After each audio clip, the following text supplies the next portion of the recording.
अयोध्या में रामलला की प्राण प्रतिष्ठा की तैयारियां जोरों शोरों से जारी है।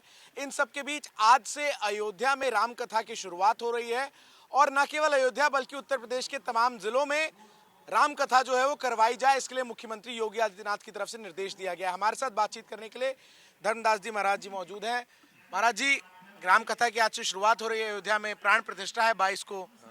किस तरीके से, चूंकि आप तो उस पीठ से आते हैं जिसने सबसे पहले रामलला को देखा था कि पधारे थे और हम दूसरा बार हमने पधारा। तो इसलिए हम यह देख रहे हैं कि योगी जी के आने से अयोध्या के कायाकल्प कैसे हुआ कि जो अयोध्या जिला कर दिया, अयोध्या कमिश्नरी कर दिया, अयोध्या के राजधानी बना दिए, धर्म के राजधानी बना दिए। तो यह एक अद्भुत पुरुष है कि जिसने यह कार्य किया। जब से देश आजाद भया तब से आज तक से कोई ये पर सोचा नहीं था।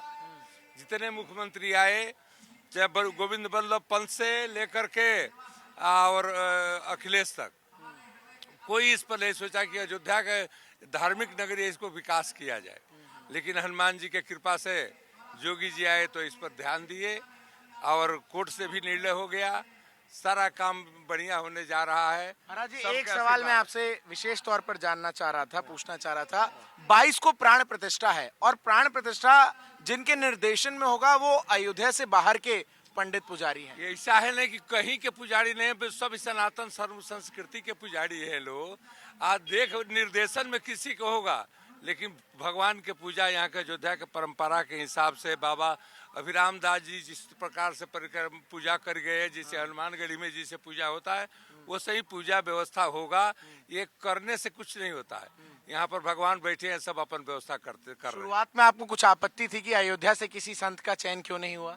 और चयन है ये है, आज राम जन्मभूमि के पुजारी जो मेन है तो बाबा सत्येंद्र कुमार दास हमारे गुरु भाई है। और उसके बाद भी वो चयन ही तो, ये तो खिलवाड़ हो रहा है। जो चयन हो रहा है, ये हो रहा है, वो रहा है।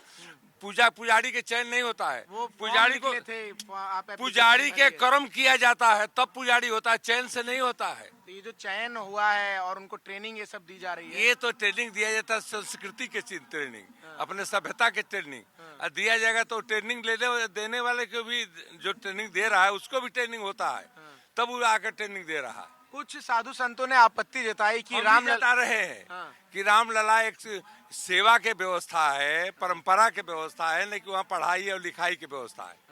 वहाँ तो परंपरा से जो से काम किया वही उसमें पूजा कर सकता है। और इसीलिए आपने जब इस बात का जिक्र किया तो आपके साथ कई संतों ने इसका समर्थन भी किया कि अरे सब करते हैं, हमारे साथ सब समर्थन करते हैं, ऐसे ये भी लोग समर्थन करेंगे। और इसके विषय में अगर वाद विवाद के समय नहीं रह गया। नहीं, सवाल ये एक उठा था कि क्या प्राण प्रतिष्ठा कराने के लिए अयोध्या में कोई संत नहीं है? प्राण प्रतिष्ठा की आवश्यकता नहीं है। अच्छा, प्राण प्रतिष्ठा तो पहले से हुआ है। जो नया मूर्ति आ रही है भगवान के, तो प्राण प्रतिष्ठा 1949 में बाबा अभिराम दास जी के पहले से भया हुआ है। तो इसमें प्राण प्रतिष्ठा के व्यवस्था नहीं है। जो नई मूर्ति ले आए हैं उसको प्राण प्रतिष्ठा मूर्ति के करेंगे और अगल बगल बैठाएंगे तो उसका मूर्ति के प्राण प्रतिष्ठा है, न कि रामलला के मूर्ति के प्राण प्रतिष्ठा है। जो नई मूर्ति है उसकी प्राण प्रतिष्ठा। हाँ, बहुत बहुत शुक्रिया महाराज जी आपका हमारे साथ जुड़कर हमें समय देने के लिए। तो किस तरीके से धर्मदास जी महाराज ने कहा कि जो तैयारियां हैं वो अयोध्या में जारी है, राममय अयोध्या है, लेकिन कुछ सवाल उनके मन में प्राण प्रतिष्ठा विधि को लेकर हैं और उन टेस्ट्स को लेकर हैं जिनको होकर तमाम लोगों को गुजरना पड़ रहा है। तमाम एक फॉर्म निकाला गया, परीक्षा ली गई, फिर इंटरव्यू लिए गए अयोध्या में राम जन्मभूमि के पुजारी के पद के लिए सेवा देने के लिए। वीडियो जर्नलिस्ट सनी महेश्वरी के साथ मैं चंदन भारद्वाज, इंडिया डेली लाइव के लिए अयोध्या से।